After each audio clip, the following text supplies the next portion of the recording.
Good morning students, welcome to all in online classes for social science. Chapter components of environment is going on and today we will discuss answer these questions, that is exercise E. Let us see. First question is differentiate between the physical and biological environment. I repeat, first question is differentiate between the physical and biological environment and how you will reply. Let us see. The physical environment includes all non-living things like land, water and air. And the biological environment includes all living things such as plants and animals. Man is the most important components of the biological environment who satisfied all the required needs from both parts of the environment. I repeat this answer again. The physical environment includes all non-living things like land, water and air. The biological environment includes all living things such as plants and animals. Man is the most important components of the biological environment who satisfied all the required needs from both parts of the environment.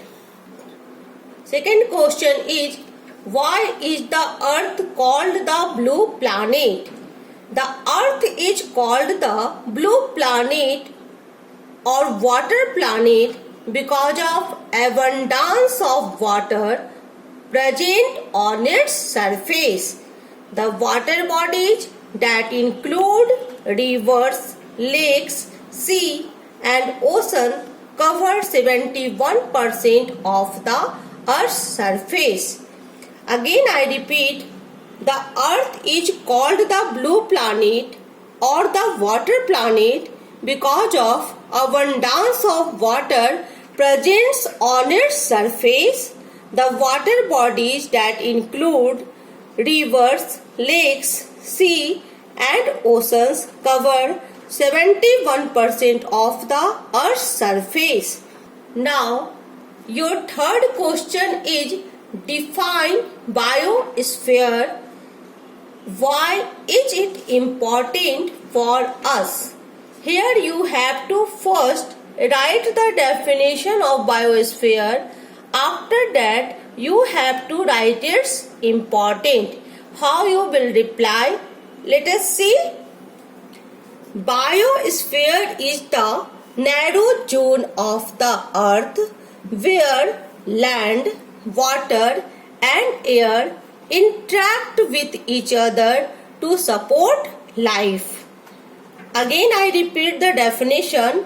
Biosphere is the narrow zone of the earth where land, water and air interact with each other to support life. It is important for us because it provides us favorable condition for life. Okay.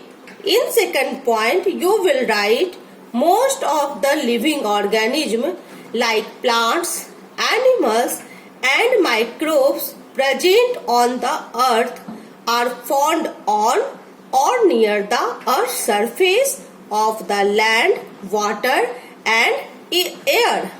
In third point you will write both the physical and biological environment are interdependent and provide a variety of food and minerals. Okay. Again I repeat the importance of biosphere. You will write in points. First point is it provides us favorable condition for life. Second, most of the living organisms like plants, animals and microbes present on the earth are found on or near the earth's surface of the land, water and air. In third point, you will write both the physical and biological environment are interdependent and provide a variety of food and minerals. After that, fourth question is explain with the help of an example how physical and biological components of the environment are interdependent. Okay, again I repeat this question. Explain with the help of example how physical and biological components of the environment are interdependent. How you will reply? Physical and biological components of the environment are largely interdependent and cannot be separated. Any major changes in the physical environment is bound to bring a change in the accompanying biological environment. Understood? The change can be sudden or gradual. For example, the development of soil takes years together and cannot be visualized through our sense. On the other hand, some changes are very sudden, like the changes brought about by the occurrence of an earthquake or volcano. Again, I repeat this answer. Physical and biological components of the environment are largely interdependent and cannot be separated. Any major changes in the physical environment is bound to bring a change in the accompanying biological environment. The change can be sudden or gradual. For example, the development of soil takes years together and cannot be visualized through our sense. On the other hand, some changes are very sudden, like the changes brought about by the occurrence of an earthquake or volcano, etc.